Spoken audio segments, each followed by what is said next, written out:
শীতের মিষ্টি রোদে খেলায় ব্যস্ত ৩ বছরের আফিয়া। ত্বক ও চুলের রং অন্য বাঙালি শিশুদের মতো নয়। আফিয়ার গায়ের রঙের কারণেই ঘটেছে বিপত্তি। ভূমিষ্ঠ হওয়ার পর কন্যা সন্তানের গায়ের রং ইউরোপীয়দের মতো হওয়ায় সন্তানকে দেখতেও আসেননি বাবা। সন্তানকে অস্বীকার করে স্ত্রীকে তালাক দিয়ে প্রবাসে পাড়ি জমান যশোরের বাউলিয়া গ্রামের মোজাফফর হোসেন।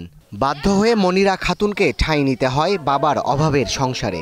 আমার খুব কষ্ট হয় ভাই, আমি রাত্রে মেয়ে নিয়ে আমি ঘুমাতে পারি না। এই যে বাসাটা দেখতেছেন ভাই, এর মতো থাকার মতো জায়গা না। রাত্রে যেখানে সেখানে সন্ধ্যে বাসাতে আমার চিন্তা থাকবে আমি মেয়ে নিয়ে কোথায় থাকবো। আমার মেয়েটা ধরো তাকে দিলাম, এখন ফেলিতেছে, এখন একটা ঘর নেই, কিছু নেই, কি করে খাচ্ছি বা কি করে বাঁচতে এই লালন পালন করতে মেয়েটা কি বলি খাবার শিখাবো। এখন আমার কোলে সন্তান যখন আমি ফেলবো কোনে। একটা বাচ্চা সাদা বা তার আকার এভাবে হতে একটা মায়েকে কিভাবে সে তালাক দিতে পারে। শিশু আফিয়াকে নিয়ে অকুল পাথারে পড়া মনিরা খাতুনের দুর্দশার খবর জানতে পেরে এগিয়ে এসেছেন বিএনপির ভারপ্রাপ্ত চেয়ারম্যান তারেক রহমান।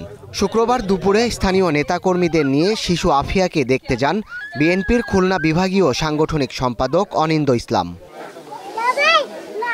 জানান বসতঘর নির্মাণ করে দেওয়ার পাশাপাশি শিশু আফিয়ার পড়াশোনার পুরো দায়িত্ব নিয়েছেন তারেক রহমান। আফিয়ার তো থাকবার কোনো জায়গা নেই, ওরা রাতে বিভিন্ন বাসায় থাকতে হয়, এটা তো তাদের নিরাপত্তার জন্য একটা সংকট।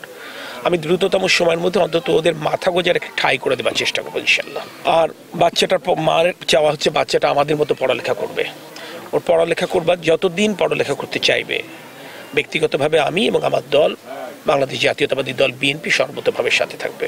মোজাফফর হোসেনের সাথে ২০২০ সালে পারিবারিকভাবে বিয়ে হয় পাশের গ্রামের মনিরা খাতুনের। এরপর ২০২২ সালের ১৩ নভেম্বর জন্ম নেয় Afia. Desk report, star news.